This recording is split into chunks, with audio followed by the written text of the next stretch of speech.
All rise.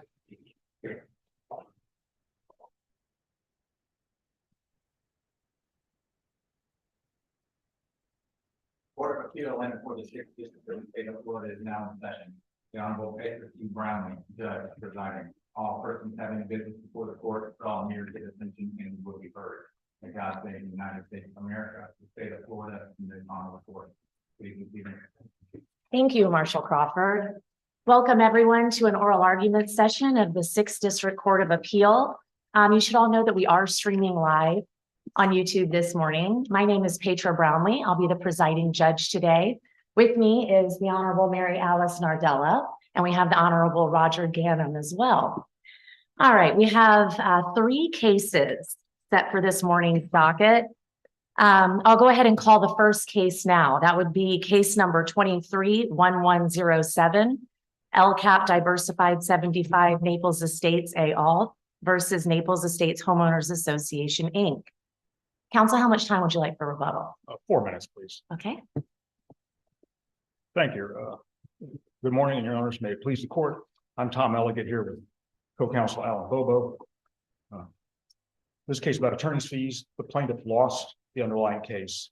They are not entitled to over $900,000 in attorney's fees. The plaintiff's only route to fees in this case is under 723.068, a fee provision in Chapter 723.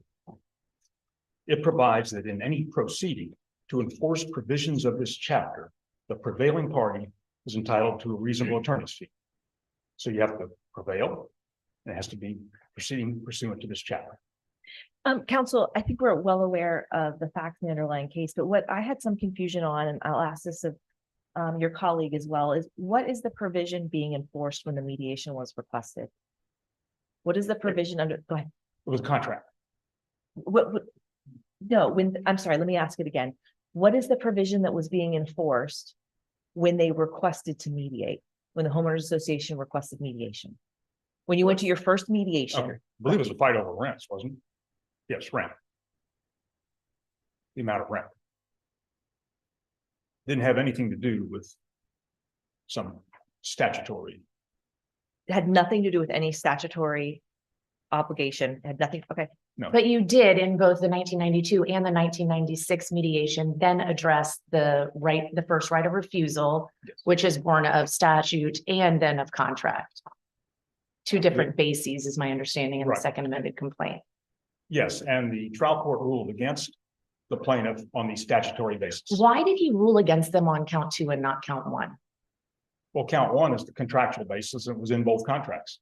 But they're both the first right of refusal, right? 1 pursuant to statute, 1 pursuant to contract. The judge rules in your favor on the statute, but it strikes me, and it's a lengthy record, and I was digging through transcripts and orders to try to find the answer to this.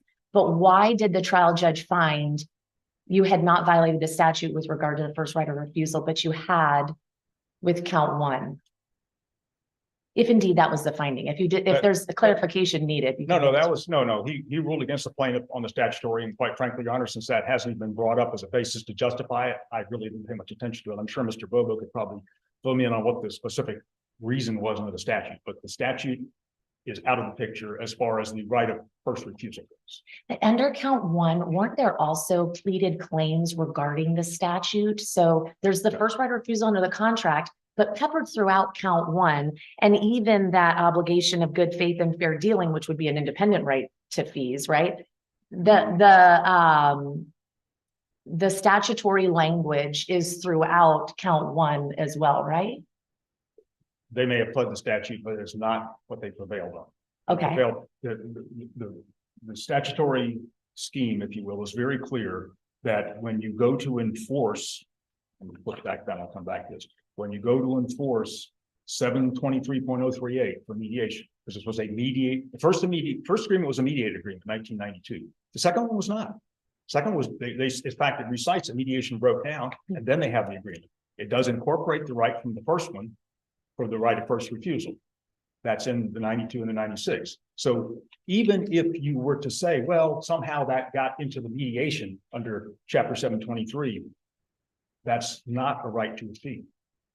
It is not You're not enforcing. If you had forced somebody to mediate, you might have a claim for a fee for that piece of that. Would you, do you, is that what you believe? So if it was the 1992 contract, for example, that they were enforcing, would they have a claim for No. fees? They still would not. I said, if, let's say that a defendant had refused to mediate, I and you see. brought an action and said, you must mediate under the statute, and the court said, yes, you would, you might be able to get a fee for that, for forcing them to mediate, but you don't get a fee for the mediation. You don't get a fee. The statute is very clear. It says that the agreement arising out of mediation shall be a contract for the purpose of providing a remedy to the complaining party, a contract. So we look at the contract and we say, does it have a fee provision? And the answer is no, neither one of them has a fee provision. Not 92, not 96. There is no fee provision. What they want you to do is rewrite the contract and put a fee provision in it, or rewrite the statute and make a fee provision where one does not exist. Counsel, what I'm trying to understand, and I think I get where you're going, is you're saying the underlying right being pursued at the mediation was not a statutory right for which they had sued on and won, they would have been entitled to fees. Is that correct? Yes. Okay, because here's what my mind is going, and I just want to put this out there, but I think I understand your position is that, you know, in bankruptcy, there's the idea that you can't discharge a debt due to fraud that arises out of fraud. And there was some split before the United States Supreme Court resolved it over whether or not, if before you filed bankruptcy, you settled that claim and you reached a settlement agreement, if that would be discharged. And the Supreme Court said by entering a settlement agreement, you don't change the nature of the claim. It still rises out of fraud, and therefore it cannot be discharged. That wouldn't apply if the underlying, what you're telling me is the underlying statutory right was for what they went to mediation was not based upon an underlying statutory right for which if they had sued automatically, they would have been entitled to fees. It was a private rent dispute. I'm sorry? Private rent dispute between the landlord and the tenant. Perhaps the easier way is to flip back to my first issue, because you have to be under the statute, you have to be enforcing right in the statute, and you have to prevail. They did not prevail. But didn't the trial judge find in the transcript that expressly find that they were the prevailing party as to the significant issues given their prevailing in count one? You're talking about in 2016, Judge. It's a lengthy record. I know I read it in one of the transcripts. And there's an express finding. Okay. They prevailed in 2008 that they had a right to purchase, contract right to purchase. Okay, 2008. there's a prevailing party determination in a transcript. Well, the plaintiff went in and got the new judge to reaffirm the right to attorney's fees. That happened. That was Judge Foster in 2017. And I don't doubt that may say something like that. But the problem with that is it's wrong. Let's look at why it's wrong, because it's clearly wrong. They won a preliminary right in 2008 to move forward on the right of first refusal. Okay. And Judge Hayes always said, okay, we'll set the terms. He ruled for him on that, said we're going to set the terms, then you got to close. Okay. And their argument in their brief is, okay, we won in 2008. We won a right to purchase it. That's what this was all about. Untrue. If that had been the case was stopped in 2008. It didn't. It keeps on going until 2014, when there's a determination of the price and the terms. They don't like that. They appeal that. The plaintiff appeals. They don't like the price and the terms. They lose the appeal. Then Judge Hayes says, okay, we're going to have a closing. These are the price and the terms. Come to close. They did not come to close. Judge Hayes enters a final judgment against the plaintiff. They lose again, and they appeal again to the second district and lose again. Twice they lose in the second district.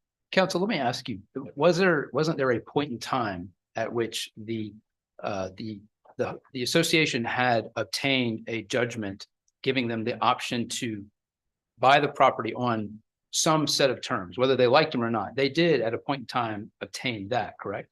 Yes. Yes. And why doesn't that make them the prevailing party on a suit to specifically enforce a right of first refusal? They vindicated the right of first refusal. Your Honor, their complaint asked for give us a declaration we have the right to purchase and let us purchase the park. We want to put page 58 of the record early on in this big record. They are asking to purchase the park. They could wanted- have done that under the trial judge's order, right? if they had come to the closing and purchased, we'd be having a different discussion. Absolutely, Your Honor. They didn't. And they know they lost because they appealed that. If they had been so happy with this, they wouldn't have had two appeals in the second district, one on the terms and one on not closing. They lost those. That is not prevailing. The first order prevailing is kind of like if this court had reversed something and sent it back to the trial court. And in a preliminary ruling, you might say, we're going to enter a conditional fee award. And if you ultimately win, you get your conditional fee. What Judge Hayes did, he says, yes, you won on that issue. I determine entitlement. But if you look at his later order, when he gongs them, if you look at the wording of that, he doesn't say they get a fee. He says, I'm reserving jurisdiction to determine the right to fees, including the defense right. In other words, if they had really won, Judge Hayes thought they won, he would have said, I'm reserving jurisdiction to determine the amount of fees. He didn't say that. It says entitlement to fees. My understanding was that it was at a hearing on a motion to determine the claims as interrelated that the trial counsel below filed on behalf of your client. There's some motion, it's on page 1187 of the record, I believe.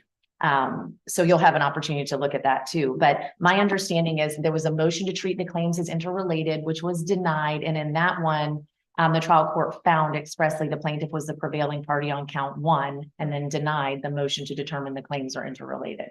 Okay. But isn't that unlike a finding of conditional? I mean, in your hypothetical, our court would say you're conditionally entitled to fees. In this one, they made that determination. There are no further conditions. Now, Judge Hayes should have worded that different, quite frankly. He should have said, this is an award. If you ultimately win, you're going to get fees up to this point too. He didn't word it that way. That was not an order that could be appealed. It was not an order that set amount of fees. So there was no right to appeal that thing. That's a preliminary ruling on entitlement to fees. And I think if you look at Judge Hayes' order, when he enters final judgment against the plaintiff, you see that he has recognized this has got to have a determination of who's the prevailing party. And there's no way that when you go through and you do not close and you appeal twice, you lose both of those, and you're denied fees those too, by the way. You lose both of those, that you are entitled to fees for winning the whole case and getting $900,000 in fees. If we want to look at it as a prevailing party standard, they won one issue. The defense won the big issues. It's not prevailing party. They have to prevail. I mean, that's not the standard, but they argue it is. And if it is, they still lose.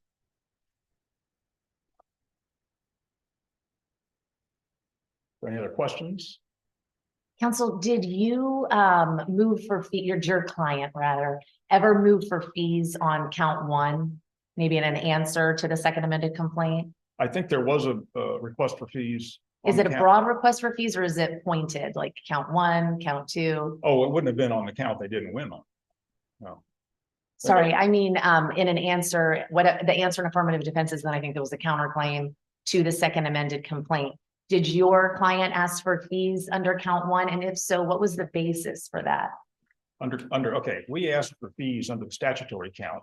Okay. We did not ask for fees under contract count because there's no fee provision in the contract count, which again is the death knell for this. There are two things that kill this for fees for the plaintiff. One is they didn't prevail, and the other is there is no fee provision. They want to rewrite the contract. They want to rewrite the statute, and we don't do that. We follow the strict wording of both. Counsel, if we disagree with you on your first point and we take a pure look at just the statutory construction, can you speak to that? We have a mediation which is done under the chapter, and we're saying that enforcement is not done under the chapter. Can you give us your interpretation? Yes, Your Honor. Just as I said earlier, it 723.038, the mediation section says an agreement shall be a contract for the purpose of providing a remedy to the complaining party. So you look at that contract, and the contract here has no fee provision, none, no fee provision in the contract. A fee provision is an important part of any contract. It's bargained for. You don't just write that in. So the remedy is a contract remedy. The fee provision is not in there. You don't get it. And simply because the contract, the prior version of the contract, not even the 1996, but the prior version that may have originated out of a mediation, doesn't make it a Chapter 723 proceeding. Didn't your client take the position throughout the counterclaim that the 1996 agreement was likewise mediated under the statute? No, they did, I think. We said it wasn't mediated under the statute. In your Back- counterclaim that was filed in the trial court? I'd have to go back and look at that, Your Honor, but the agreement, the 1996 agreement says after a failed mediation, here's our agreement. And that's preparatory language in the 1996. But even if it had been mediated, it doesn't matter because the fee provision does not apply to mediation. Mediation is a contract remedy. You would have to be enforcing some other part of the statute. And again, there's a number of cases cited in the materials on that.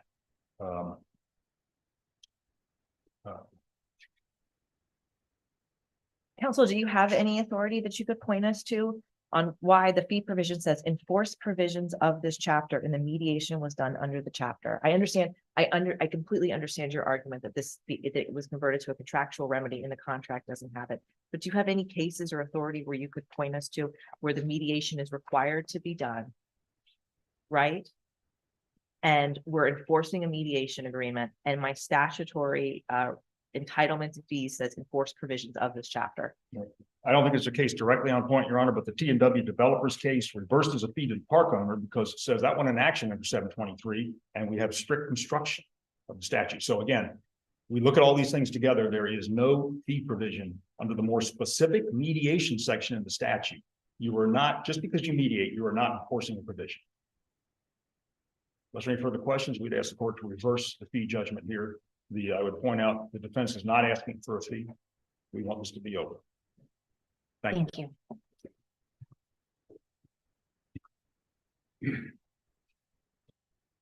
May it please the court.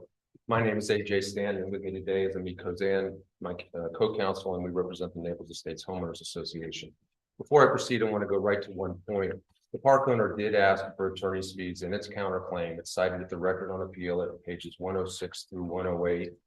Did they do that based on the contract? They based it, they alleged, they actually sued to enforce the mediated settlement agreements and sought fees on the same basis that my client was seeking fees. What page of the record, counsel? Pages I'm going to cite 107 and 108, but I believe it's also cited on page 106. Specifically, they allege the actions of the Naples Estates Homeowners Association have necessitated this action to enforce the provisions of the April 1996 settlement agreement, which followed mediation under 723-038. Accordingly, LCAP and MHC are entitled to recover their reasonable attorney's fees pursuant to 723-068. It goes on.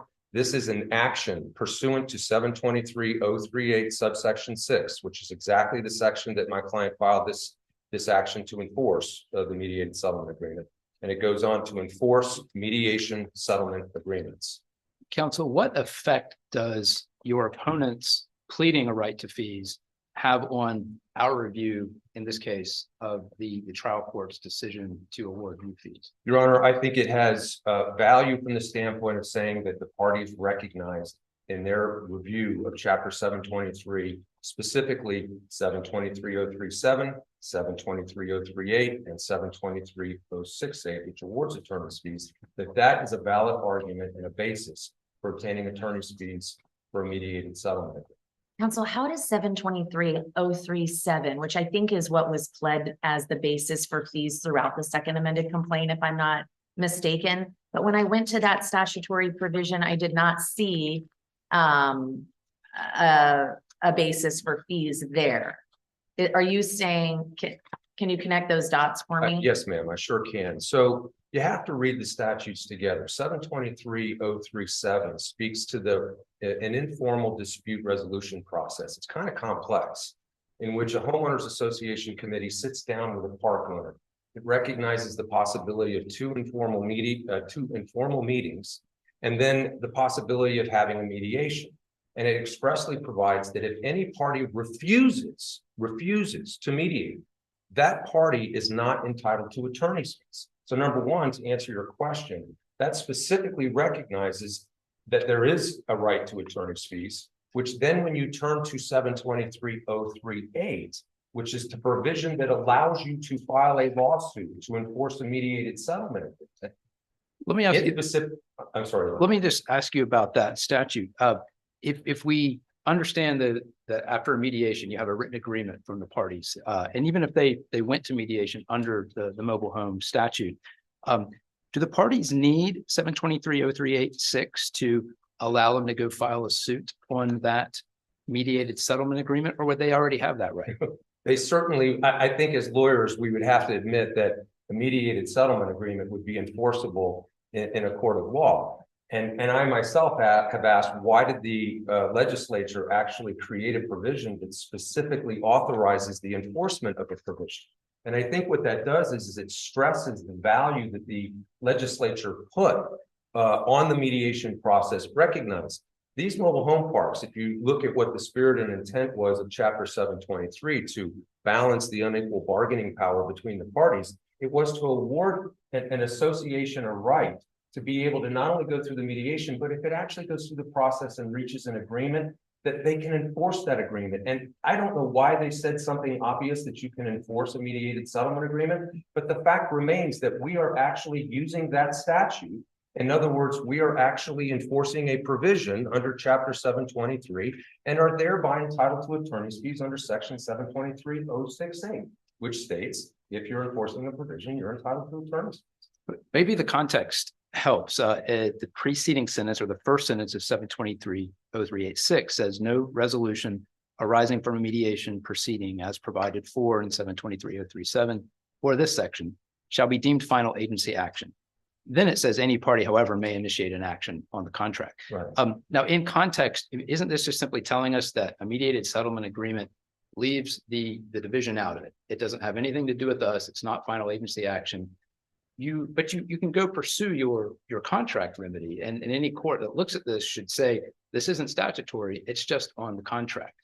When I read that whole provision together, I don't see it as enabling a lawsuit on the contract. I see it as saying the division's out of it, the statute's out of it, it's purely between the parties. And if that's all it does, then how does that lawsuit, how can that be deemed proceeding to enforce a provision of the act?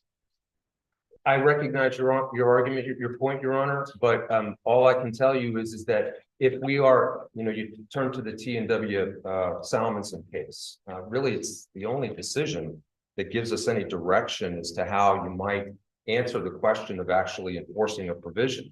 In that case, Mr. Bobo's firm actually represented the park owner. And in that case, the issue was the entitlement to attorney's fees under 723-038. And the court stated that the attorney's fees were not awardable because the claims in the case did not, quote, raise violations of or otherwise implicate Chapter 723. The court went on. You should look to the nature of the relief that is requested. Now, in that case, the park owner was seeking a declaration that it had a right to use the mediation process of 723-037. And the court said, it's great that you're arguing that you had a right to use it, but you didn't use it. And in our case, my client actually recited the statute and said, we were given the right to enforce this agreement.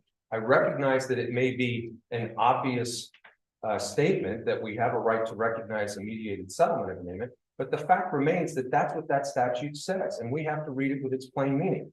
I would add one more thing. We have to turn back to 037, which specifically states if you go through the mediation process, if you refuse mediation, you're not entitled to attorney's fees in an action arising under that section. And our mediated settlement agreement arose under that section. So you have to kind of look at them all together and look at the spirit and intent of the statute and the plain reading of the statute, plain language. But at the end of the day, you truly are you suing to enforce the contract, or are you suing to enforce that provision of the statute which allows you to enforce the contract? We are suing to enforce a contract pursuant to a provision that specifically recognizes that the association has a right to use that statute. Let me add something else that may help with this issue on the language in 038. The statute states that a resolution or an agreement will be treated as a contract for the purposes of fashioning. I contend that the association recognized that this informal dispute process between possibly two parties a 55 and older mobile home park where the people aren't represented by counsel and a park owner sitting at tables, perhaps without counsel, are reaching a resolution. That's the language that's used in 038, a resolution. And for that reason, they recognize that perhaps we would have something less than a traditional contract, one that recites consideration and value and has all the I's dotted and the T's crossed. And for that reason, they said, if you reach a resolution or an agreement, it will be enforced as a contract. But the fact of the matter is that it wouldn't make sense to deny attorney's fees to someone who actually reaches the agreement and seeks to enforce it. But yet, if someone goes through the mediation process and they don't get a mediated settlement agreement, that party is entitled to attorney's fees under 037. That's an illogical application of the three statutes together. The idea is you go through mediation, you've done the mediation and you seek to enforce the provision, you should be entitled to attorney's fees. Counsel, let me ask you about the statutory language in 72306A, the fee provision. It says in any proceeding between private parties to enforce provisions of this chapter. I searched the chapter for other similar language, and I found in 723-005 talking about the division's powers, and it says the division has the power and duty to enforce the provisions of this chapter.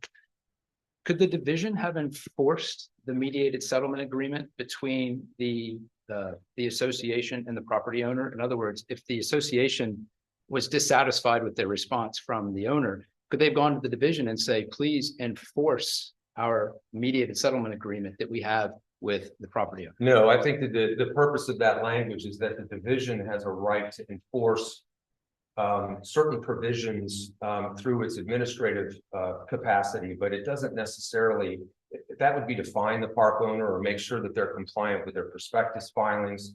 There's a host of regulations that relate to, much like timeshare, how complex that is, that relates to the regulation of a mobile home park. So I think that's what they were getting at, that they have a right to make sure that the park owner is following certain procedures. But I don't think they have a right to enforce the contract. And I think I wonder, is this important? Because if you're proceeding to enforce the mediated settlement agreement is a proceeding to enforce provisions of this chapter, and the division has the power and duty to enforce the provisions of this chapter, why couldn't the division then enforce that contract if it is indeed a provision of the chapter? I think that there's case law that speaks that an administrative body doesn't have a right to enforce an agreement. I don't think there's an enforcement mechanism for the administrative body. They couldn't award specific performance, or I don't even know how I'm sure they wouldn't have wanted this case if they saw what it was going to turn out to, but they would have been capable to even reach the terms and conditions that were applicable to the right of first refusal. So I don't think that's appropriate. That would never happen. Is there anything in the record that tells us why the Second District Court of Appeal, I think 2 times, denied your client's request for fees? No, there's not. And I'm going to address that point. Thank you, Your Honor. And can you tell me about your motion before the second? Is it the exact same argument? The motion as it was drafted asserted that we had reached a 723-037 mediated settlement agreement. The agreement had been breached. We had to file an action pursuant to 723-038 subsection 6, which specifically authorizes the right to enforce that, file an action in circuit court. By the way, I also want to note the 96 settlement agreement specifically incorporated 723-038 subsection 6 and said that if the agreement is breached, the parties would have a right to file a lawsuit in the circuit court. And to a certain extent, that might actually be related to the point that you were making, Judge Gannon. Sorry, you mean 037? It incorporated 037. You said 038. It incorporated, it said 038, Okay. but if you read 038, it references 037. It says an agreement reached under 037 can be specifically enforced under 038. Okay. Okay. Forgive me. It's the second DCA and the basis. No, the second DCA did not give it. First of all, that goes to the law of the case argument, right, Judge? First, I do want to point out that argument was not preserved on appeal. Despite having an opportunity to have made that argument at a motion for rehearing, the motion to reaffirm entitlement, as well as the liquidation hearing. And no time has the park owner made the argument that the law of the case applied in this case. This is the first time it's being made. Now, to answer your question, Your Honor, the court gave no indication for its ruling. We cited the Florida Supreme Court, Florida DOT versus Giuliano that stated, where a previous appellate court has given no explanation for its decision, the ruling is not binding on a subsequent appellate court unless it can be shown that the trial court's ruling is inconsistent with every possible correct basis for the prior appellate court's ruling. Here, there is a correct basis, and it's a simple one. My client didn't prevail on appeal. Florida Statute 5946 specifically states that a party is only entitled to attorney's fees if they prevail on appeal. Had my client prevailed on appeal, perhaps the argument would have merit, but that wasn't the case here. Now, the park owner cited the Langer decision, and I recognize that case, but in that case, the party that was denied attorney's fees prevailed on appeal. So I think it's logical to assume that the appellate court actually made a decision on the merits of the attorney's fees issue, as opposed to just passing on it because for whatever reason that we don't know. Counsel, I think I poorly worded my question. Did the other side, did the opposing side move for fees in front of the second? No, they didn't. Okay, thank you. They didn't. And that's an important point because you would be in a different, yes, I understand your point, and no, they didn't. And I want to finally note that the Bauer versus Reedy Windows case, I think it's important. This case stated that, look, where in this instance, where both parties appear to either have won or lost because it was a wash, it was proper for the appellate court to deny attorney's fees because neither party prevailed. Have I answered your question, Your Honor, with regards to that point? I would like to turn to this prevailing party issue because it concerns me. The argument is first that my client didn't buy the park. That argument is respectfully flawed because the issue is not whether or not my client actually bought the park, but whether it was awarded the right to do so. Now, counsel noted that my client was awarded a right sometime in 2008. It took another 5 years or so to get the terms and conditions that would apply to the right of first refusal. And we did a late filing of the third DCA case of Blind Monk for the sole purpose to illustrate that for a party to have a right of first refusal without any terms and conditions, what's the point? It's an empty right of first refusal. If you look at the declaration in the case, the Second Amendment complaint seeks a declaration that the 1992 and 96 agreements were enforceable under 723.038 subsection 6 and require the park owner, this is what was requested, require the park owner to perform the mediated settlement agreement, which requires the delivery of the terms and conditions that relate and triggered the right of first refusal. That took years of litigation. My client was awarded that right, and that right was never reversed. The question, as I said, is not whether or not my client bought the park, but whether it was awarded the right to do so. By way of analogy, if my client had sued for $30,000 and recovered a judgment for that amount, my client would be the prevailing party. But whether it seeks to collect on that judgment or whether it actually gets paid doesn't reverse that fact. Here, my client sued to enforce mediated settlement agreements and won. It got the relief that it was seeking. Whether it closed is irrelevant, just as the reason for not closing is relevant. I would love for the reason for not closing to be relevant, but it's not. As a side note, my client did get a cost judgment under 57.0551. That cost judgment was over $50,000. And that statute provides that the party who gets judgment is entitled to cost. It was paid, it wasn't appealed. I want to make one more point with regards to this prevailing party. The argument in the brief argues that my client's claims were dismissed. Park owner cited no legal authority for the legal effect of dismissing a case after a final judgment has been entered. Now, they've cited the Vitibor versus Abrams case, the Douglas versus River Grove case. These cases dealt with dismissals before a final judgment was entered. In our case, my claims were not dismissed. In fact, they were converted into a final judgment. The dismissal does not negate, the dismissal that was entered by the trial court does not negate the finality of the final judgment. I'd ask the court to think of the dismissal as a mislabeled order, finding that there's no more judicial labor in the case. In other words, the obligations under the purchase contract, and remind you, The purchase contract was huge. The obligations under the purchase contract had been excused or had otherwise been performed. And the trial court actually recognized that this actually anticipated this order. In its final judgment, it states, if the plaintiff does not timely tender the purchase price, the plaintiff's right to purchase the property shall lapse, be of no further force and effect, and the court shall enter an order reflecting same. In effect, this final judgment was an executory contract. It had duties and timelines, closing procedures, so forth. The court knew that it would have to oversee the performance of that contract, which is in accord with the Florida Supreme Court decision that we cited, the Palucci case, that states that a trial court retains jurisdiction to ensure the enforcement of its own final judgment. Once the trial court knew that oversight was no longer necessary, it entered an order reciting as such. And if you look at the dismissal, it states, with the exception for attorney's fees, all judicial labor necessary to resolve this action is complete. In other words, there's no more duties and obligations to be performed under this contract that was the result of my final judgment. But the order of dismissal did not reverse the final judgment. It didn't reverse the finding that my client was the prevailing party. And for that reason, I would ask that the argument concerning prevailing party be dismissed by this court. And I do want to point out too that the prevailing party issue is reviewed by the abuse of discretion standard and request that the court find in favor of my client.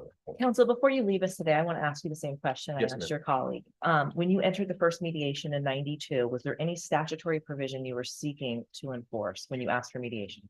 The 92 and the 96 agreements both stemmed from a dispute arising under 723.037. The 92 agreement was a, forgive me, I actually I do have it right here. It was a I have it as a surcharge for some sewer. yes, it's recited in the statute. The second one was a rent dispute. Correct. And so, yes, So I have it as an impact fee to sewer system hookup is 92. So is there any statutory right that you were seeking to enforce by going through that process instead of just suing? other than the right that what 037 says, that a dispute arising, that if the party, if there's litigation that arises out of 037, that party is entitled to attorney's fees unless they don't go to mediation. That would be it. Thank you, Your Honors. Thank you.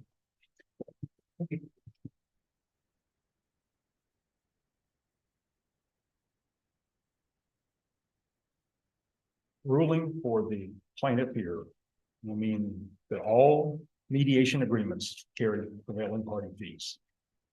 That's not what the statute says. The Douglas case, Judge Griffin, says that a dismissal without prejudice entitles the defendant to fees. Here we have a dismissal with prejudice. How can they be better off? To say that the final judgment against them was a mislabeled order is fictional.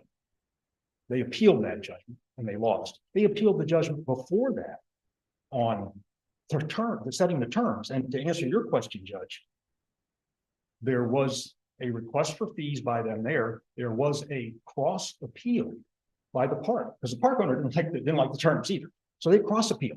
So if they were right, the second district thought they were right, that they had secured this valuable right, there'd have been a fee order. Would have been maybe a conditional fee order, but there'd have been a fee order. There wasn't. It was flat out denied.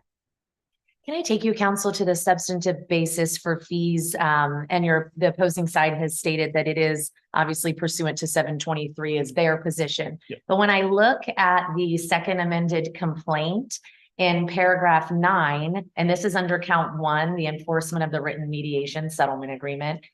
Paragraph 9 opens count 1 by saying, this is an action pursuant to section 723.0386, which counsel has cited as giving his client the right to initiate an action in circuit court.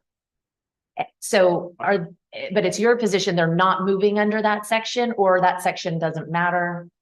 Your Honor, they're entitled. That section says you can bring a contract action. That's fine. What it doesn't say is, and if you win that contract action, you get fees. You had here a contract that was put together by two of the most experienced people in this business. for both sides of the mobile home dispute. If there were going to be fees awarded in that, it would have been in the agreement. They are having the agreement rewritten. And again, that is not permitted.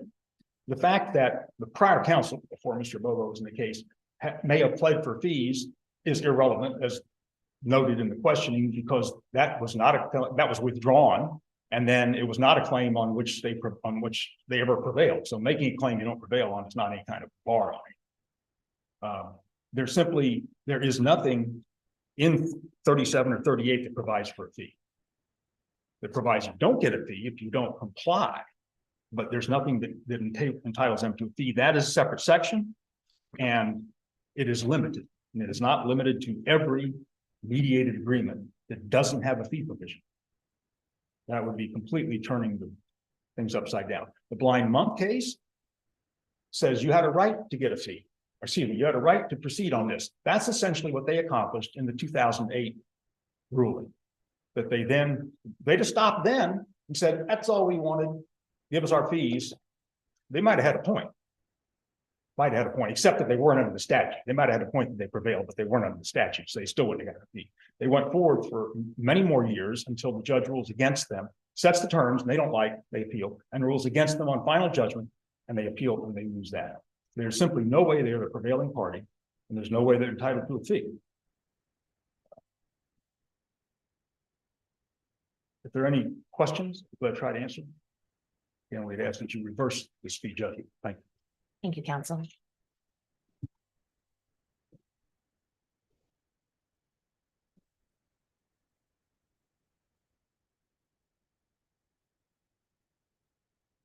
All right. We'll get to the second case on this morning's docket, which is 23-1347 Progressive Specialty Insurance Company versus Florida Hospital Ocala Inc., doing business as Advent Health Ocala et al. Counsel, how much time would you like for rebuttal? If I may have 5 minutes, Your Honor. Yes, whenever you're ready. May it please the court. My name is Michael Park, and I am here representing the appellant, today's proceeding, Progressive Specialty Insurance Company. The issue that the court is going to review today under the de novo standard involves the interpretation of a conformity clause in a motor vehicle liability policy. And writing on your district's clean slate, it's respectfully requested that the final judgment that's been entered be reversed and remanded with directions for instructions that the judgment be entered for Progressive instead. Counsel, before you get to your legal arguments, I just want to clarify, and it seems to be clear in the record, but I want to make sure, are there any factual disputes regarding residency or where the vehicle was garaged? To start answering the question, the trial court resolved the case, and the case was briefed on the premise that the presence requirement under 627-7334 was not addressed from a 90 or 60 day or 90 of 365 days presence of the vehicle. So we know that there are affidavits in the record that indicate that Miss Thomas had been residing in the state of Florida for a period of time. Those affidavits are silent as to whether or not the vehicle was also present in the state for a period or any period of time. So we argued, as it related to her being a Florida resident based upon those affidavits and the statements in those affidavits under the operation of I think it's 33201 subsection 34, that she met the qualifications as a resident of the state of Florida. When this case was decided, the court utilized precedent from the 5th District Court of Appeal that speaks to the application of a conformity clause in the context of a motor vehicle negligence action, and whether or not a defendant who may or may not have been a resident of the state of Florida was entitled to the tort threshold defense to defend against non-economic damages. So to return to your question, Your Honor, we had to address the residency issue of Florida, or her being a Florida resident, because at the time this case was briefed, and how the case was decided by the trial court, the cases that were speaking to that issue spoke to it in the context of the non-economic, or I'm sorry, on the tort threshold and in liability cases. Since that time, the Fourth District Court of Appeal has decided a case that was provided to the court in supplemental authority, the TIO Medical versus Interventional LLC versus Liberty Mutual. That's an actual PIP case that is a breach of contract case, distinguishable from the cases that this trial court relied upon to reach this rule. So I think that answers your question from the perspective that the case was not decided. There is no dispute of fact that's before this court on that basis. But that's and in answering that question, I had to provide the facts about how it was postured before the court and how the trial court decided the issue that was presented. I hope that makes sense. But and now let me get right back to the primary point, because things have changed since this case was briefed. And I would submit to the court that had the jurisdictions of the court been different and the postures of these opinions been different, you would have seen different arguments, certainly at the trial court and in the brief. But now we have I submit a case from the Fourth District Court of Appeal, mindful of the fact that when you submit supplemental authority to the court, we're limited in the sort of arguments that we can make. But when you look at it, the first thing, when you look at TIO medical intervention, the first thing that the court will recognize is the difference between the Meyer versus Hutchinson case and the Jimenez case from the Fifth and the Second Districts, respectively, and why those cases were interpreted the way that they were and applied. They were applied in a different context than the breach of contract action for the payment of personal injury or no fault benefits, which is the underlying cause of action in this case. And in doing so, they examined a different policy behind interpretation of those contractual clauses. So the progressive specialty conformity clause at issue here, when you compare it to the TIO medical intervention case, you'll see it is remarkably similar. The changes make no substantive difference. They omit some language concerning territory and province, but they say the same thing. And the Fourth District in that case speaks to this idea that when you examine that conformity clause, you look at it inversely, and that's the language that they used, which is if somebody was required to provide or required to have Florida PIP, then they would fall under this presence requirement, which is, again, 90 days of a continuous presence of the vehicle for 365 days. So a non-resident who is physically with a vehicle that's physically present for 90 days of the preceding 365 is required. It's compulsory for them to purchase Florida PIP. They're required to have no fault insurance. The consequence, and this is something that is not commented upon in the TIO interventional case, of their failure to have PIP is also addressed very specifically in a statute and was relied upon in our argument, both in the briefs and on the motion for rehearing of the original final judgment at the trial court, which is statute 727.7334.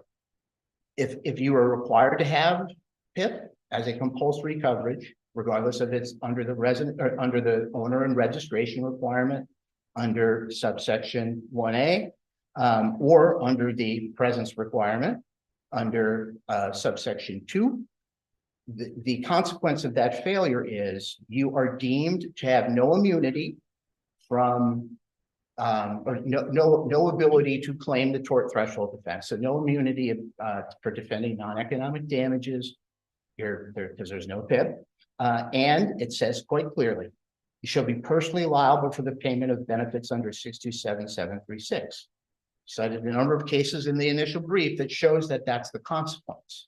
So our position has always been initially that the cases that were relied upon when it was briefed and as the trial court decided are not applicable.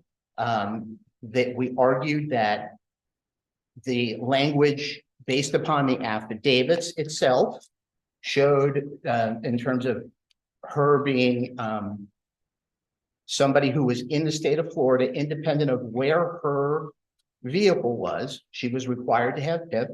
And we've now seen another case, again, submitted as supplemental authority that speaks to the consequence of the failure to have PIP insurance. And again, it's a county court case, and I understand that it's something that it may be of interest to the court, because this is an issue that's going to repeat itself and actually get to the district court level because of the change in the jurisdiction.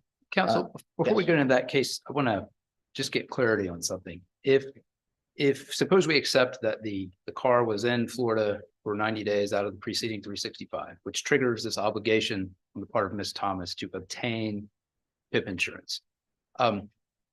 If she had an out-of-state insurance policy that had a functioning nonconformity clause that supplies that PIP insurance as a matter of contract, then wouldn't she be in compliance with the statute?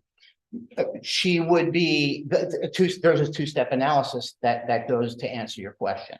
She would be required to have compulsory insurance. So to the extent, and because you're talking about complying with Florida statutes. So going back to the conformity clause, it would be a compulsory insurance. As your honor has indicated, it would be something that she would be required to have. Well, if she was required to have it and she didn't, which is true, she didn't. What she had was a policy that was issued in the state and issued and delivered in the state of Maryland, providing $2,500 worth of no-fault expenses. The consequence is spelled out in the statute. So if you're going to rely upon the benefit of the Florida PIP statute to show that you're in compliance with the conformity clause and required to have the compulsory insurance, you can't escape the application of 627-7334, which is if you're supposed to have it and you don't, you're self-insured. Don't we have to answer the question of whether the Maryland policies conformity clause applies and fills in that gap before we ask the question of whether she complied with the Florida statute? In other words, if the Maryland insurance policy says you get coverage in any state that you're in, whatever that state requires, and she comes to Florida, then she would automatically be in compliance with the Florida statute that tells her how much insurance she has to have. I guess what I'm getting at is, don't we just have to decide what the contract says before we even get into whether she failed to comply with Florida law? No, I don't think you can stop without going not only to the second step, but looking at whether or not, because what you're suggesting is, I believe, that there's a universal coverage that if you come into the state of Florida and your compulsory clause speaks to, and this clause at issue specifically says compulsory insurance or similar law requiring a non-resident to maintain insurance. That's the present statute. So there, I guess that you cannot get away with interpreting the conformity clause without considering 627-7334, because the only way that she would be entitled to the application of the out-of-state coverage is if she was compelled to have the insurance as a non-resident, and the only way that she can be compelled to have it as a non-resident is because of the 9365. So to answer your question, no, I don't. I think interpreting the contractual provision requires you to consider the application of that other statute. So we have the statute that requires her, the Florida statute that requires her to have a certain level of insurance. And we have a nonconformity clause that in some circumstances will provide whatever coverage the state requires. I mean, it's just as a general matter, I guess what I'm getting at is, don't we want to understand whether this contractual provision fills in this Florida coverage or provides this Florida coverage or not? And I understand you have to look at the Florida statute to find out what coverage is required. But then you go to the contract and say, all right, does she satisfy the provisions of this contract to supply that insurance that's required in Florida? And I guess what I just want to focus on the contract language and understand, are we, for example, in the principal garage situation, where is the car principally garage? Is that an issue of contract interpretation, or is that an issue of fact? In other words, is where the car is principally garage something we derive from the contract language? For example, it says on the declarations page, it's garage in Maryland, or is principally garage an issue of fact that tells us whether that provision applies or not?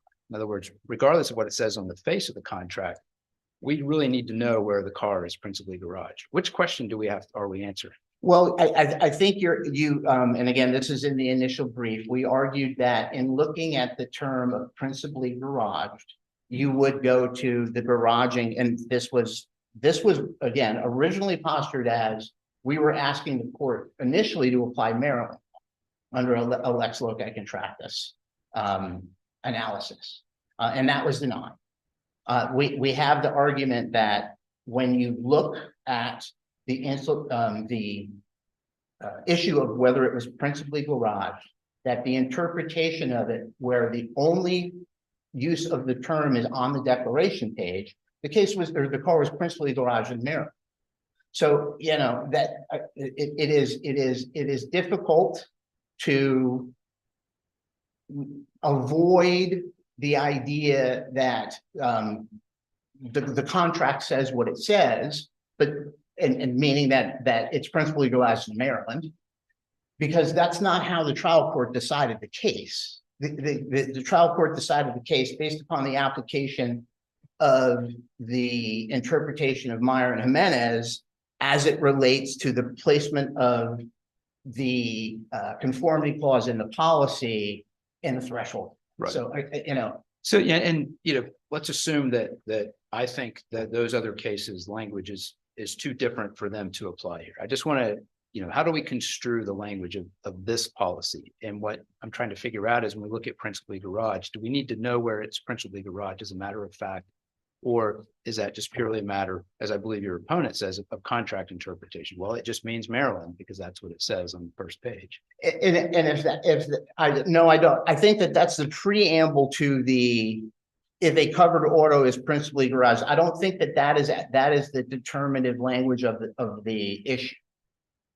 Meaning principal garaging in Maryland or in Florida is not going to answer the question that's before the court as to whether she was compelled to have insurance as a non-resident in this state. Well, and I would agree with you that the principal garaging doesn't, determine whether she's complied with the statute, but doesn't the language of this conformity clause itself say it only applies if the accident occurs in a state other than where it's principally garage. In other words, if her car is principally garage in Florida, then you stop right there because this conformity clause only arises if the accident occurs somewhere other than where it's principally garage. Well, and that's the argument that we made in our initial brief, which is based upon the affidavit, which is, drafted in the way, not only the affidavit that was submitted during litigation, establishing her residency, establishing, her home address, that shows that the auto was principally garaged in Florida. And if that's the case, then you could stop there. That was an argument that we made. But I'm sorry, Your Honor. No, go ahead. Okay. Does her residency alone to answer the question of principal? I guess that comes back to my first question. Do we have a factual dispute which needs to be resolved below on where it's principally garage? I think that with the way that I wish we could have had a record that specifically answers the question as to the presence of this vehicle for a certain period of time and its principal garage. But we have a record before the court that has simply the affidavits and the rationale. So do we have to have the question you posed to me is, do we have to have it? My answer is no, but I would have liked to have had it. I would have liked to have been able to tell you definitively that the car was here for principally utilized here and or was here for 90 of the consecutive 365 days. I don't have a record that permits me to do that. So it is that's what I'm left with to argue. So I appreciate what the court's saying, and I'll reserve the rest of my time for the rebuttal.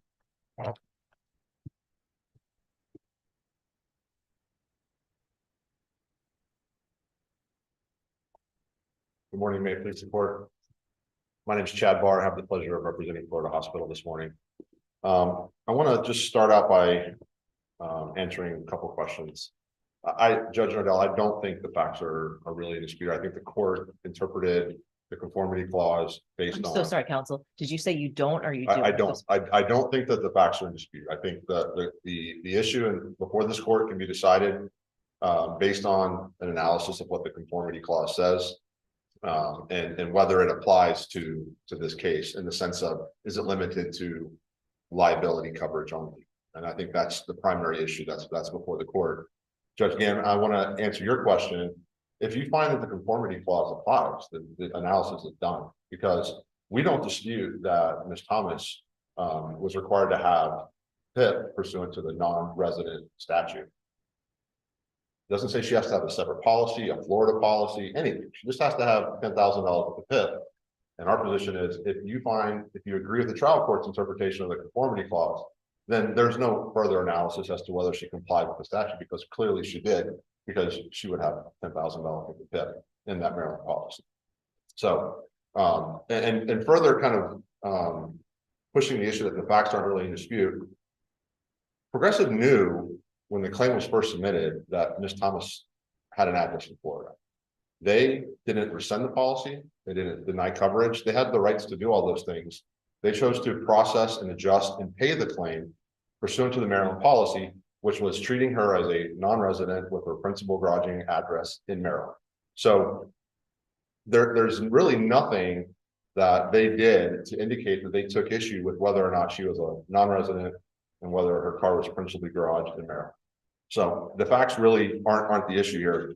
The issue is the language of the conformity clause, and what you've been presented with is a fifth DCA opinion, a second DCA opinion, and a middle district opinion, all holding that virtually identical conformity clauses do apply under these circumstances. And then we've got the fourth DCA's recent opinion, which I'll get into why I think it doesn't apply and why I think it was wrongly decided here in just a few minutes. Counsel, the Florida Supreme Court tells us, to look at the primacy of the text is what matters. And so I guess, whether a contractual provision in another contract is similar to as a matter of degree, but I'm looking at the fourth DCA case that was filed as supplemental authority. I think that language is much closer to this Maryland policy than those other cases that you're talking about.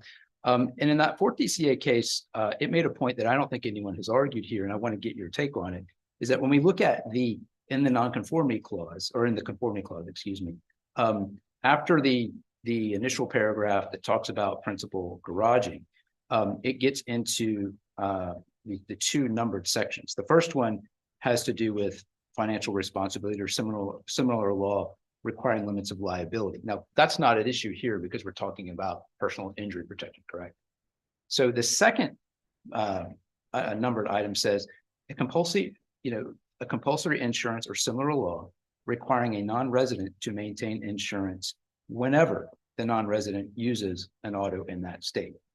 Now, when I look at that language and I compare it to Florida's requirement that a non-resident whose car has been here for 90 days out of the last 365, that's not the same as saying it requires this insurance whenever a non-resident uses the car in the state.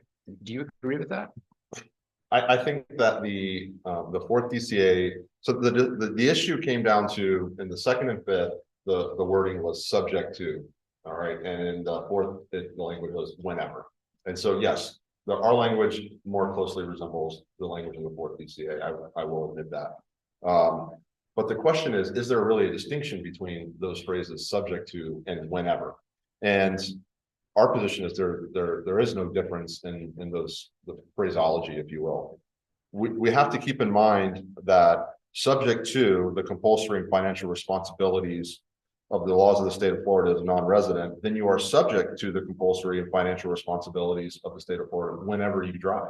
So there is no distinction between those two terms. They're just different words meaning the same thing. Now, what's important is we look at the principles of contract interpretation. We can't interpret a contract provision that renders any provision meaningless. We have to do it with reason, probability, and the practical aspect of the transaction between the parties, and the policy must be construed as a whole. Now, getting more closer to your point, I've not been able to find a single state that requires a non-resident to have insurance simply because they drive in the state. Okay, so according to the 4th District's decision in TIO, the only time the conformity clause would kick in is when a state has a law that requires a non-resident to have some form of insurance to drive in that state, and it just simply doesn't exist. Couldn't an insurance company choose to apportion its risk in that manner? I assume they know what all the laws are in the various states, and couldn't they decide in a policy provision to say, well, this is only going to apply if you're in a state that requires insurance the minute you drive? Well, I guess the issue is that the 4th DCA's interpretation of that phrase whenever, what it does is it so narrowly construes that provision that it swallows all the coverage. There's no coverage available whatsoever. So what you do is you end up rendering that term superfluous, and it absolutely zero meaning to it whatsoever. And that's what we're instructed to not do whenever we're interpreting a contract. So yes, it closely resembles that language, but the analysis that we see in the Myers opinion and the Jimenez opinion both say, regardless of where this provision is located, the fact that the coverage is so broadly worded, and it's worded so broadly because the insurance companies can't be tasked with listing out every state's financial responsibility or compulsory laws. So they're saying the 5th DCA, the 2nd DCA, middle district, they're all saying because they've worded it so broadly, all right, then this coverage goes beyond just the fact that it's in the limited liability section. So what's your understanding of why it's in that section when there's another, I think it's in like expressly a PIP section in that policy? What's your best argument for that? My best argument is because not all policies have PIP. And so it's easier to have a general section. But this one did, right? It does have PIP, yes, but there are more states than not that don't have PIP. And so that would be my analysis for why. But Council, orient us here. We're under a liability section, are we not? We're not under the general section. We're under the liability section in Myers. We're under the liability section in Jimenez. Correct, but the reasoning that's not everybody has PIP wouldn't apply to that. Correct. I don't know why it would be in that section versus another section. But if it's not clear, then it has to be construed against the insurance company and in favor of coverage. So it can't be so. The insurance company can't argue for a narrow interpretation. If we're standing here, however many years later, asking these questions about why this section is here, then clearly it's not clear. And I think the why is not the language. I mean, the why is here is a deeper question and maybe not even important. I understand. But the fact is that it is broadly worded, and I think if we look at one of the things just kind of jumps out to me is if we look at the actual, and you might not have it before you, which is fine, but when you go back to decide this case, look at the out-of-state coverage provision again, because Section 1 specifically limits itself to bodily injury or property damage coverage, which are liability coverage. Section 2 is any other compulsory or similar law requiring non-residents to have insurance. So if they want to lie on the argument that it's limited to liability only, well, that's paragraph 1 of that out-of-state coverage. Paragraph 2 says a compulsory insurance or similar law. Florida Supreme Court has said, we put it in our brief, Florida Supreme Court has said PIP is compulsory. It's a compulsory law. It's the only insurance that a non-resident is required to have in the state of Florida. And so we would ask the court to adopt the rulings in Meyer, Hutchinson, and Jimenez. The briefs are very long, and I apologize that they're so long, but it's difficult. My argument is short. I don't want to leave if you have any other questions, but if not. Well, since you're here, yes, as long as we're talking about the contract, the first part of the out-of-state coverage provision, the conformity clause says if an accident to which this part one applies occurs, how do we interpret that? An accident to which this part one applies? Is that any accident or is that only certain accidents? I believe based on that language, if that's the argument, I don't think it's clear. I don't think it's clear that it only applies to liability because it then goes on to broaden the scope of what is required. So these are, my colleague is an excellent appellate attorney. He doesn't write insurance policies. So this is not directed to him, but insurance companies hire the best attorneys to write insurance policies. And sometimes, just like statutes aren't always the best worded things. This is not a perfectly worded policy provision. It creates a lot of questions, and those questions just simply can't be construed narrowly against an insured. Counsel, I want to piggyback on Judge Ganem's question. Did liability coverage apply to this accident at all?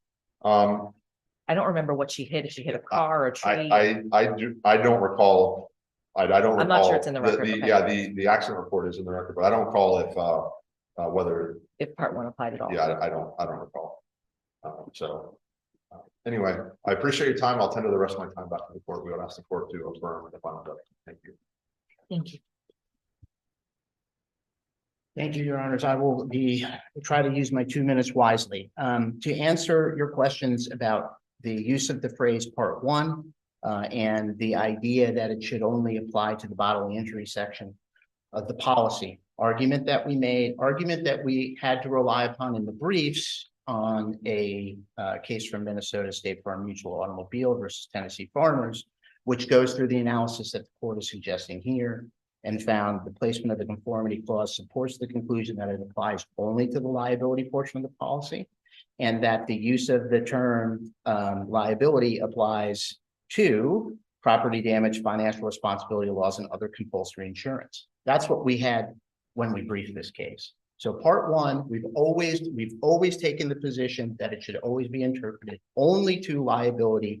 Compulsory insurance in the context of the arguments that we've had to make has to take into account as the way that the trial court decided the case, and that is compulsory insurance includes no fault benefits.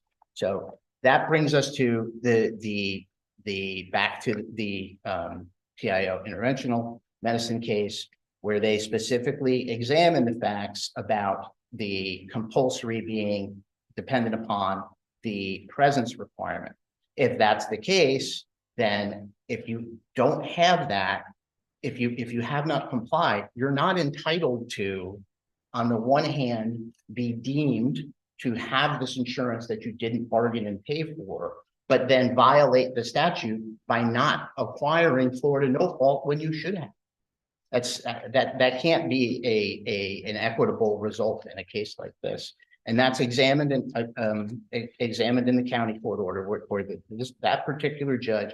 This case was before the 3rd District Court of Appeal, but it had been dismissed for a violation of the order from that court, and that county court judge examined this exact issue and said, the section doesn't create an obligation to purchase and maintain it. And if you don't, we're not going to interpret it to extend you this benefit. So that's, things have changed a little bit since it was briefed and it was argued. And we ask that the court take the new opinions and the new rationale into account. Thank you. Thank you.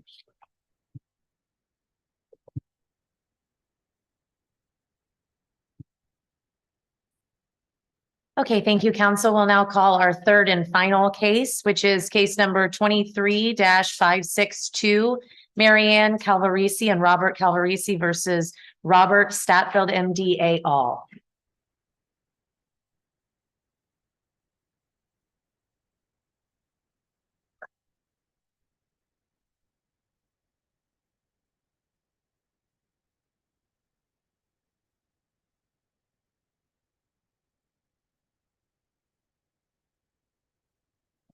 Counsel, how much time would you like for rebuttal? 5 minutes, please. Thank you. Okay. Good morning, Your Honors. May it please the court. My name is Andrew Harris on behalf of the appellants, the plaintiffs in this medical malpractice summary judgment. It's a partial summary judgment, but only in the sense that there are remaining defendants still in the case. The trial court granted summary judgment on both actual agency and apparent agency. It's our contention the trial court blur the analysis with actual and apparent agency, also misunderstood or overlooked. There are actually 5 different actors here. This is not just a physician-patient situation. Counsel, I agree with that perspective that there are 5 different actors, but can you tell us below, and I know that's going to change for actual and apparent, but can you, and maybe this is better done in your rebuttal, but one of the concerns I have were those arguments preserved below as to both, if the court should view them separately, specifically the student seems to be separate enough from the nurse anesthetist and from the doctor. And so I want to give you that benefit that's how I'm kind of viewing the prism when it comes to that argument, that the court should view them differently. Well, I mean, I certainly think it was noted, it's not at all addressed in the answer brief at all, this issue, but of course, this court is independently obligated to address it.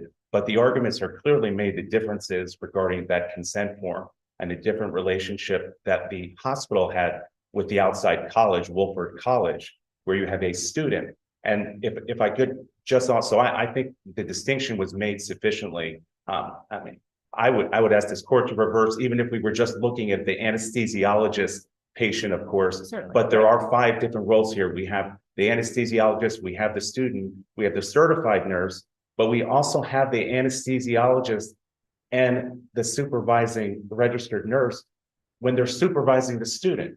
And this is not just a hypothetical scenario here of what happened. The patient, our client, my client, she specifically had a discussion days before. She said she didn't want a spinal or epidural. Can I ask you, counsel, though, where did you make that distinction for the trial court about all the different actors and the different relationships between them?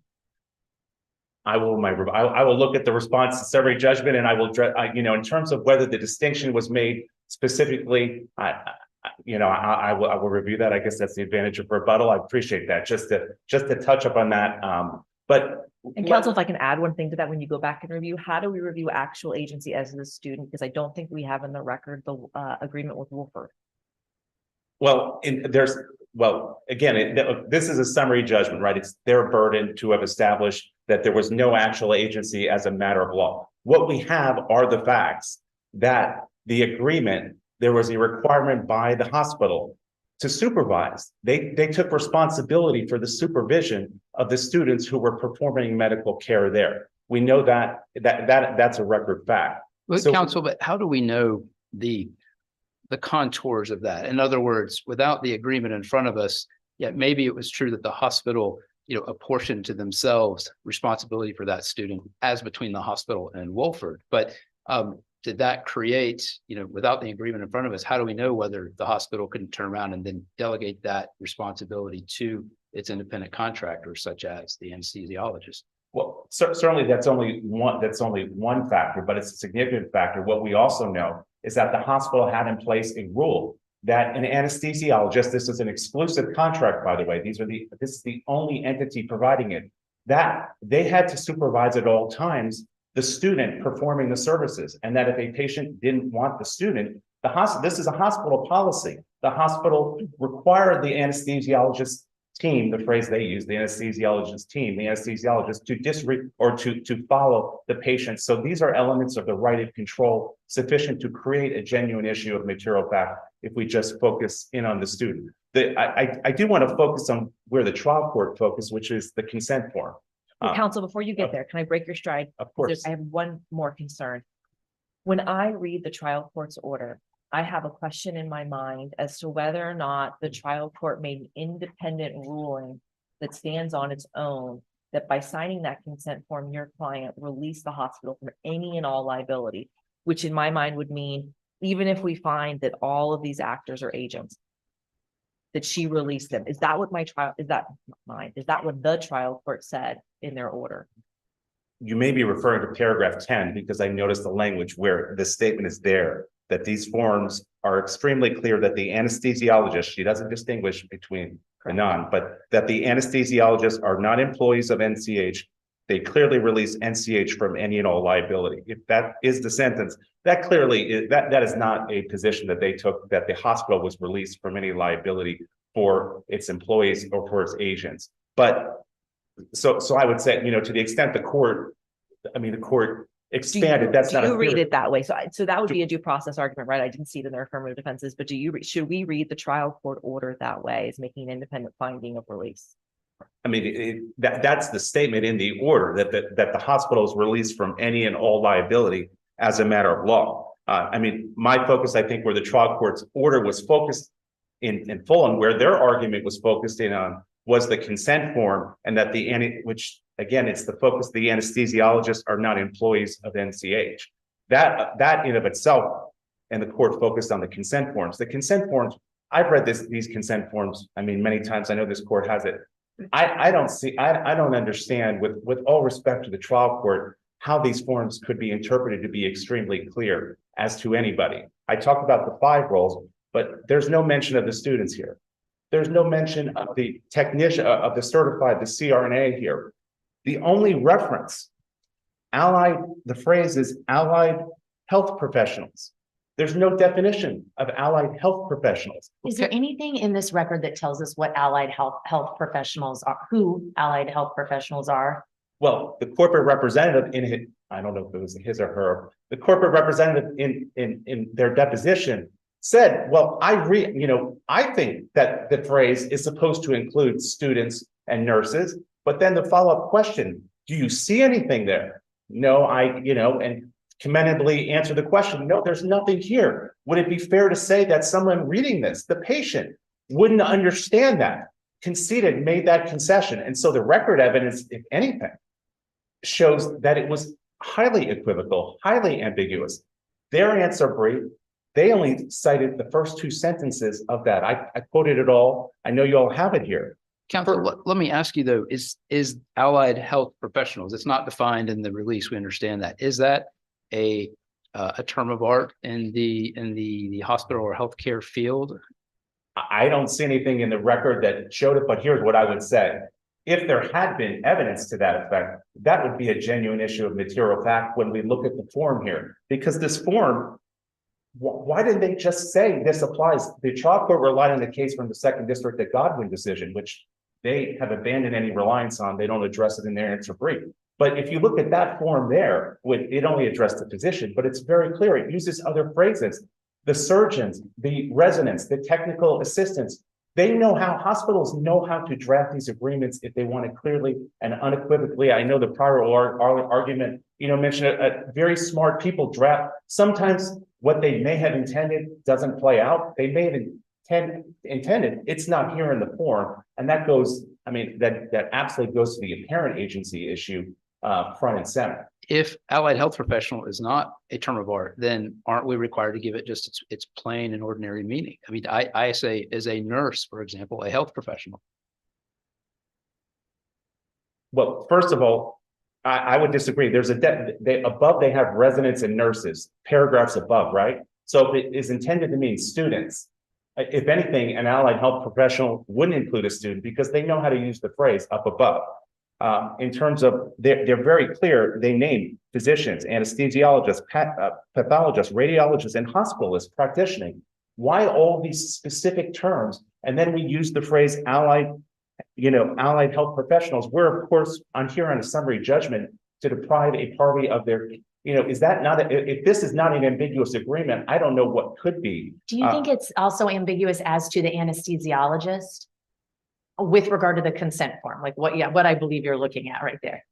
If we had an anesthesiologist patient only relationship, and that was the only fact, it goes pretty far. They cite, the first 2 sentences, the hospital doesn't control, it lays that out. The problem here for them is that this is not just a patient anesthesiologist relationship. The anesthesiologist has other people. And again, the direct facts of this case, it was the student who administered that anesthesia where the plaintiff was upset. She was crying. The anesthesiologist told the patient, we talk about lack of choice. Yes, her life was not in danger. I understand it's not an emergency room life or death situation, but put yourselves in the shoes of the patient here. She's told, this is what she's told. It's in the record. If you don't go forward here with the epidural, which you've already told us you don't want, but if you don't go forward, your doctor may not perform the surgery for you. Could she get up and leave? Yes, she could get up and leave, but that's a factual issue for a jury in terms of the lack of choice. She didn't choose the anesthesiologist. She doesn't have any say in order to perform the surgery there. And so that lack of choice there, it's not an emergency room setting, but the case law is very clear. You don't need an emergency room setting to have an agency relationship, to have a parent. Counsel, is the agency. lack of choice a more interesting argument when we're talking about non-delegable duty? Does it fit better under that legal framework of the hospital having a non-delegable duty for certain professions that practice within it? Anesthesiologists, radiologists, people who you'll never meet.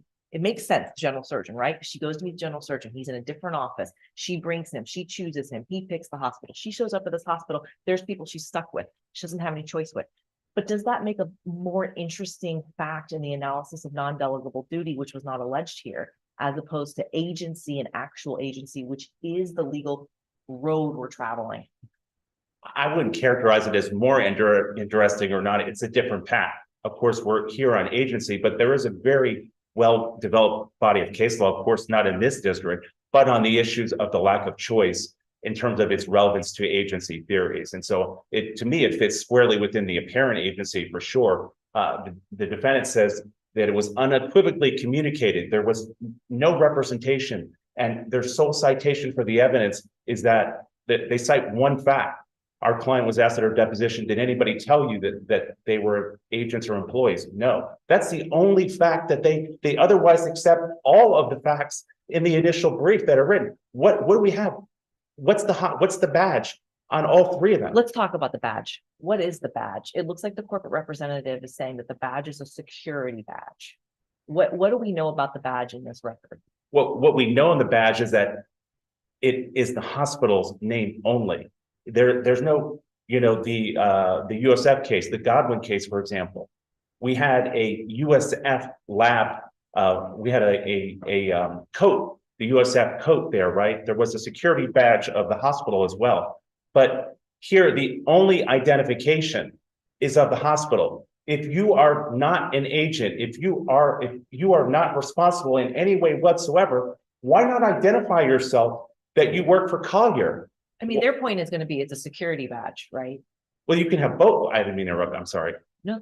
Okay. If we had Collier over here and we had security badge over here, that may be a different call here, but there's no Collier on one side and security badge on the other side. The only representation and the plaintiff's testimony, this was her testimony. She believed that this was they were working for the hospital. And particularly under the facts here, this is not opening up the door to every hospital having an agency relationship, always surviving summary judgment. We are not in the one-on-one elective surgery where it's laid out carefully in the consent forms. That's another set of facts. Counsel, about the badge again, that's only relevant in the apparent agency argument, correct? In other words, the hospital, there's apparent agency if the hospital allows this idea that these are the hospital's employees or agents, and doesn't do anything to dispel that notion, and then the patient relies on that in either changing her position or to her detriment. But doesn't the hospital's introduction of the consent form that states these people are not our employees or agents, doesn't that defeat the apparent agency issue there? Because in that case, it's undisputed the hospital isn't content to let people think that these professionals are its employees or agents, because it asks for a consent form to be signed stating that they are not those things. I have to respectfully disagree with the premise, which is that you ask whether the consent form disavows the relationship. The consent form does exactly the opposite. It is full of ambiguities. There's two sentences which they don't address in there, where they mention the hospital is not legally or vicariously responsible for the conduct or actions of the allied health professionals practicing in a hospital who are not employed by us. Well, what does that suggest? So we're not liable for the allied health professionals, whoever they are, who are not employed.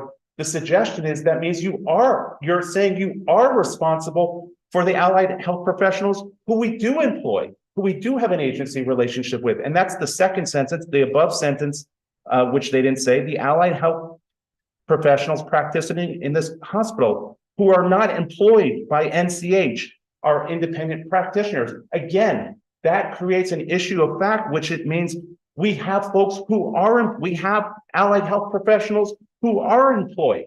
that goes to the ambiguities there. A person that is a factual, to me, that cries out for a factual. This is not the way to write a consent form agreement. We've seen those in the case law. So I would agree with you that if the consent form had adequately and thoroughly explained and communicated that who these allied health professionals are, that would be another story. Then we would have a tension between, you have the badge, you have the logo, which by itself is not determinative. The trial court said it's not determinative. I agree with that, but it's their motion for summary judgment. The trial court also said, well, the exclusive relationship is not determinative.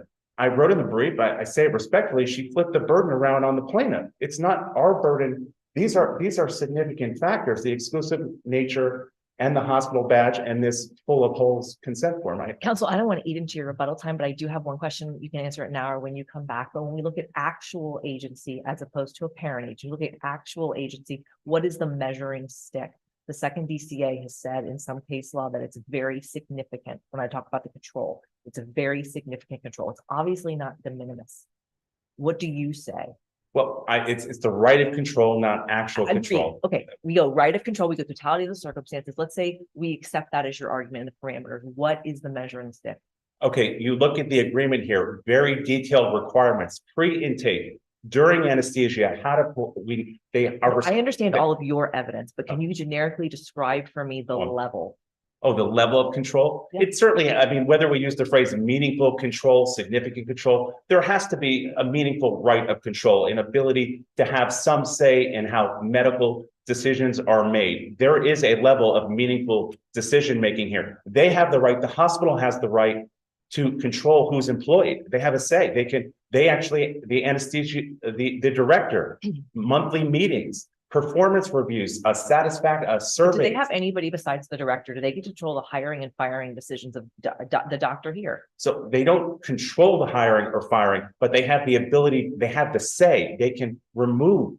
So although they're not sitting there for the application, they have the ability, they do have a ultimate say as to who's performing anesthesia, performing those medical services there. And again, this is anesthesiology. This is not a patient relationship. You are given the person there at the hospital. You have no say in who's going to perform that, or you don't have the surgery. So, But to what extent is that notion dispelled by the language in the consent agreement? And I know we're in your rebuttal time. I'm curious about the language where it says that the hospital does not control the medical decisions, diagnosis, treatment rendered by physicians, residents, and or allied health professionals treating in the hospital. I know you got to language further down on that consent form. But it looks to me like they're trying at least to dispel the notion that they have control over these people and their medical decisions. So the first two sentences are what they cite. And I agree that if we had an anesthesiology only relationship with a patient, that it would be a much tougher call here. But even that first sentence, it refers to the allied health professionals. Who are they? So that gets to 3 of the 5 relationships here. And it does also get to the anesthesiologist who is supervising the student there. They could have very clearly laid out what that meant, that when we don't control the medical decision-making, even as to the physician, also who's supervising a student here who comes from an outside college, who has to comply with all of our bylaws, all of our regulations, the student who you have in a supervisory role. And so they're definitely trying. I agree. And I know my time is way up, and you may understand when they give me less time of rebuttal, but they definitely are trying, but they don't do it in a way sufficient for summary judgment. It's full of holes to have defeated summary judgment. Thank you, Your Honor.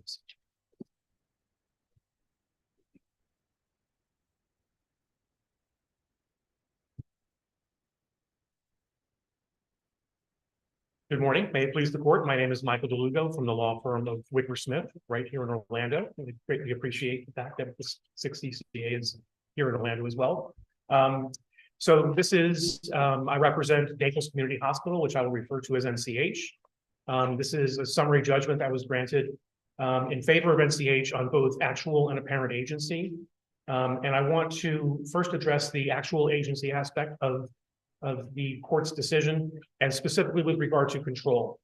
And It's important to note that the standard is, are there any disputed issues of material fact? And I want to emphasize the word material. Ms. Calabrese has cited to an enormous number of facts. But I would submit to the court that the facts that Ms. Calabrese is relying on are not necessarily material to the trial court's decision or to this court's review.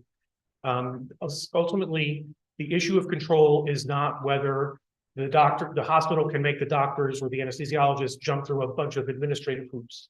You have bylaws. You Council, have let's talk meetings. about that. I'm glad you brought up the administrative point, because you see that in some of the literature that talks about this on a national level, whether administrative control, even if it's total, is enough. If we accept your opponent's position, the totality of the circumstances test, then why wouldn't total administrative control be a very interesting fact to us, even if there's no control over the medical decisions? I Why think should that we is reject that? that is the critical distinction, and I think that the administrative control is not the control that is for the court's analysis in terms of the actual agency aspect. So what are the this courts case. talking about when they tell us to look at the totality of the circumstances? If they're Well, you not look at all the circumstances, but there are certain circumstances that are material and certain circumstances that are not.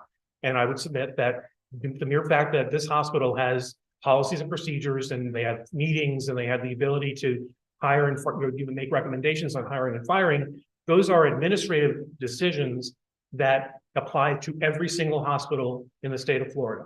And I respectfully disagree with my colleague's statement that they're not trying to make the argument that every hospital that has policies and procedures is necessarily going to, their doctors are going to be their agents. That's exactly what they're arguing.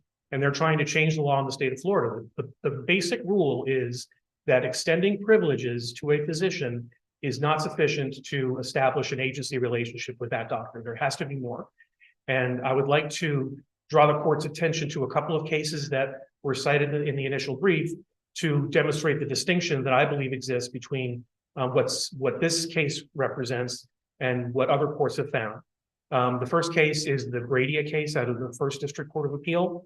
That case involved, there was an agreement, that was an emergency department case involving a patient who was in a coma, brought to one hospital. That hospital decided that it was a rural hospital, Santa Rosa Medical Center, and so they transferred that patient to Baptist Hospital in Pensacola, which was a higher level. And so the issue in Gradia was, number one, the agreement that existed between the emergency department and the hospital. And that agreement said that the hospital had ultimate control over emergency department personnel and the methods and practices employed by the emergency room physicians. Okay, they control the manner in which they practice medicine. That's different than what we have here. The Gradia case also had to do with a treatment for a patient who's in a coma. It's called therapeutic hypothermia, where you reduce the temperature, the body temperature, in order to lessen the effects of the potential effects of brain damage on the body. That hospital, Baptist Hospital, had a protocol which gave the hospital a voice in the details of the physician's emergency treatment decision. And so that is the distinction that I draw between Gradia and the issue of control. In Gradia, the hospital actually controlled the manner in which the emergency department practiced medicine. There is no evidence before this court on this record that NCH had the ability to control how the anesthesia team administered anesthesia. And that's the difference. This is not, you don't have actual agency just because you make doctors attend meetings, just because you have bylaws that are required in order to satisfy the requirements of the Joint Commission. That's simply not enough. You have to have a situation in which the hospital actually controls how the doctors practice medicine. And we don't have that here. Counsel, I'm curious, and I don't see a lot of case law on it, although there are cases where this factual scenario is present. But it seems interesting to me that we're talking about a second tier of vicarious liability and not a first tier. So we have the doctors who are providing the treatment. They obviously, their employer is going to be vicariously liable for what, well, we'll presume that for this case, it's not settled. But then we're looking at another level of vicarious liability. You see it in the Domino's case, the case you just described, it may be there as well. Does the framework of that factual scenario present a different analysis, or is there, it seems odd to me. I'm gonna throw that out. I'm not sure I'm following. No, I didn't actually frame it very well as a question, but I guess what I'm saying is there a framework where you analyze agency differently when it's a second tier of agency being asserted? I guess I'm struggling with the You term can have second two tier. principles, right? So I guess Yes. what we're saying here is you can have two principles. That's a settled matter of law. Sure. And it's the same framework may apply to analyzing whether both are principles. So our position is Collier Anesthesia is the principal, is the employer of the Correct. anesthesiologist and of the CRNA, not of the SRNA, but then there's an agreement with Walford that brings her into the anesthesia team. The issue here is, did NCH have sufficient control over the anesthesiologist and the CRNA and the SRNA to make them vicariously liable for their actions? Correct. And that's where I'm saying that second, there's two tiers who could be vicariously liable in this situation. That seems interesting. Okay, and to me, I think that the only vicarious entity involved in this case is Collier Anesthesia and not NCH. It seems to me that when you're addressing Judge Nardella's question, for lack of a better term, you're sort of conflating all of them. We're conflating the anesthesiologist and the SRNA, and then I think it's CRNA. I might be bad at the acronyms. But isn't it true, for example, that they're treated somewhat differently, and that the corporate rep for the hospital stated that the hospital was responsible for the SRNA's work, or how that person performed the work? So if the student is different in this case, but again, they're making sure that the student is, I don't want to misstate what the hospital's responsibility is, because I think that they are treated the same, in the sense that it is the anesthesiologist, the MD anesthesiologist, who has the specific responsibility for supervising what the SRNA does in the context of the provision of anesthesia.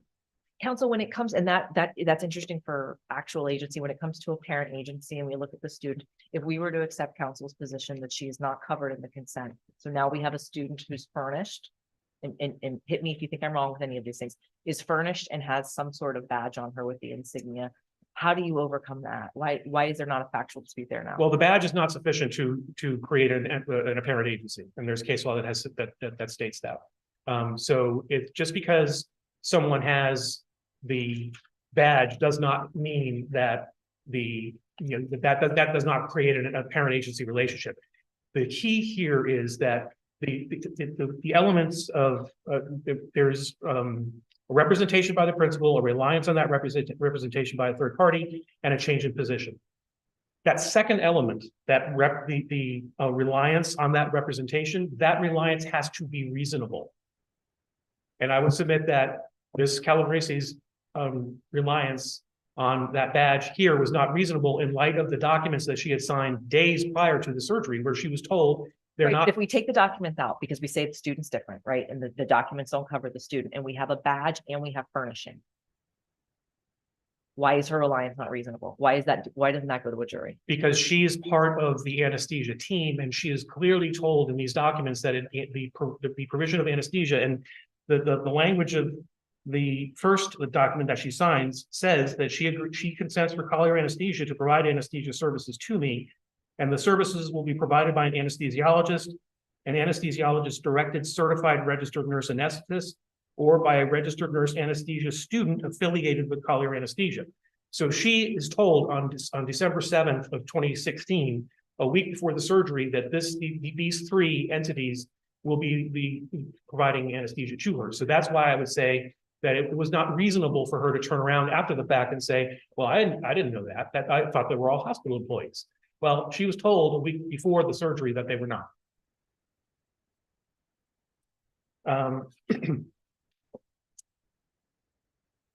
I think counsel did concede the fact that this is not an emergency situation. So this, any case law with regard to the patient not having a choice is not applicable under the facts and circumstances of this case. It's our position that this is a straightforward trial court got it right. There is a lot of immaterial facts that are being floated around here. But if you look at the core facts that are before this court, I feel that the court should affirm. And if the court doesn't have any further questions, I will rely on them. Counsel, are you familiar? I mean, obviously you're familiar. The trial court order, did you read the trial court order? I did. As the judge finding, that your clients had been released from any and all liability regardless of a finding of agency? So I didn't like necessarily every word that I read in the trial court's order, but I still think that the trial court ultimately got the answer correct on the issue of apparent agency and actual agency, that the hospital is not vicariously liable under the undisputed facts in this case. Whether this was a release of the hospital, that's, I deal with the record that I'm handed. But I still think that the trial court ultimately made the right decision with regard to actual agency and apparent agency, and setting aside the language of the hospital we released. On actual agency, you make the point in your brief, I believe, that the test is conjunctive, meaning that all three elements must be satisfied. Some acknowledgement by the principal that this is my agent, some acceptance by the agent of the undertaking, and then third is control. We've talked a lot about control. The trial court's order said the first two elements weren't satisfied. Neither of the parties really talked about that much, just in passing. Is it your position that that simply the plaintiff has failed to show any record facts that support the first two elements, or are there some facts that support those elements, but just kind of help me understand what does the record tell us about those first two elements? Page 705 of the record. It's the agreements. It's the hospital not only acknowledged that the agent did not acknowledge that the agent would act for him, it absolutely disavowed the fact that the agent would act for them.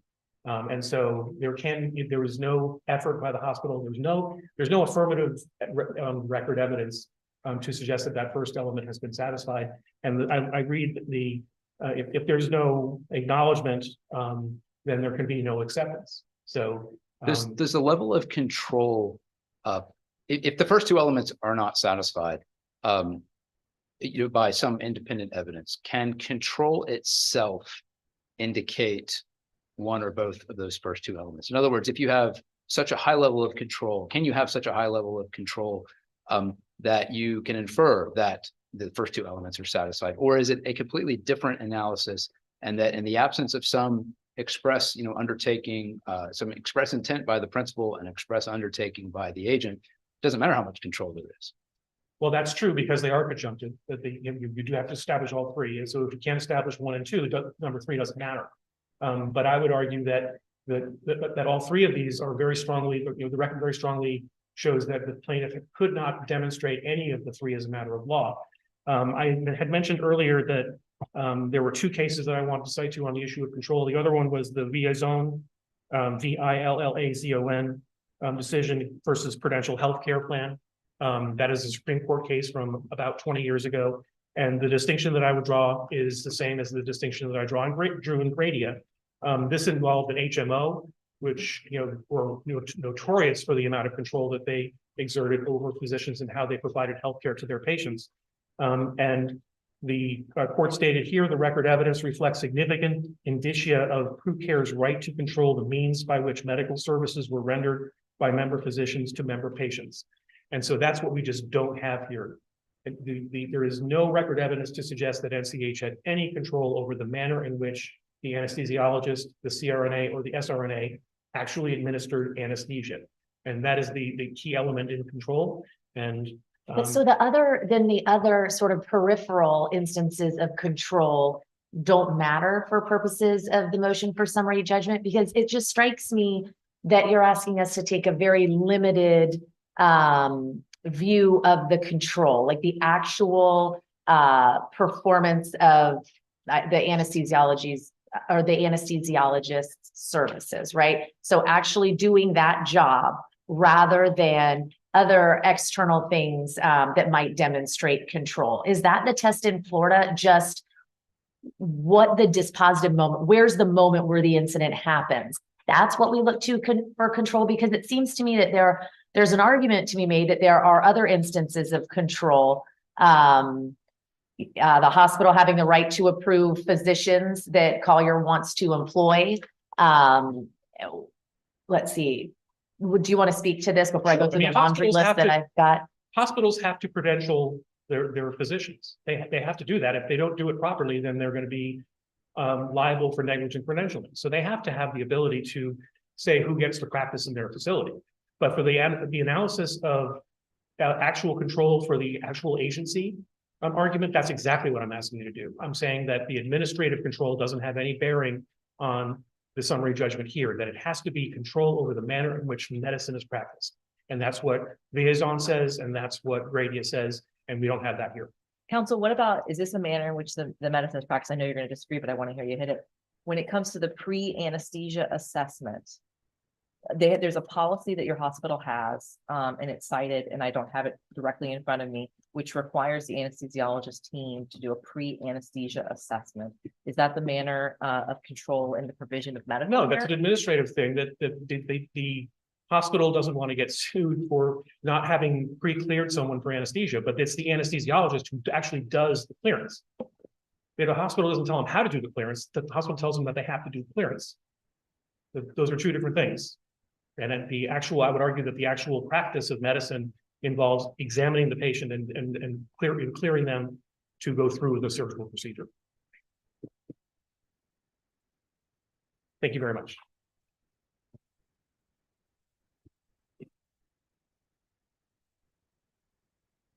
The pre-op requirements, it's at 624 to 640.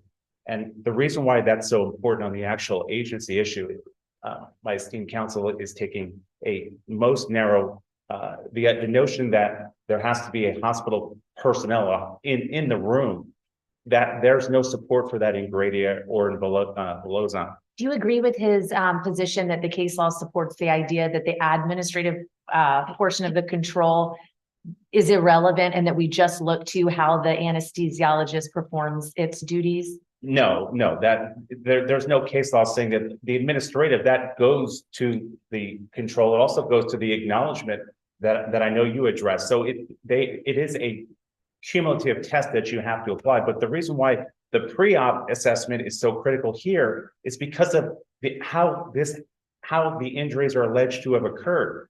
The plaintiff said she did not want an epidural. That is directly regarding the pre-op. So it's not just, it is the decision to use an epidural as opposed to a general. That is a right of control because they have a direct influence as to how that pre-op, the communications, how that relationship is formed. And those are part of the allegations in the plaintiff's complaint, of which there are genuine issues of material fact. I did go back and review the response to summary judgment, in terms of the five, were the five relationships, no, it was not articulated out one by one by one by one by one. But what the plaintiff did know, and it is their motion for summary judgment, is what the forms do and don't say. And the forms, as the plaintiff pointed out in response, they don't inform the plaintiff who the allied professionals are.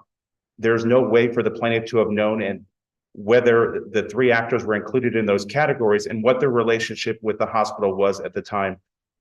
And the forms don't delineate the categories of individuals they wish to discharge responsibility for. So although it doesn't break down the five relationships so perfectly, the argument is certainly made there in terms of there is a relationship. The record shows that there's a different relationship.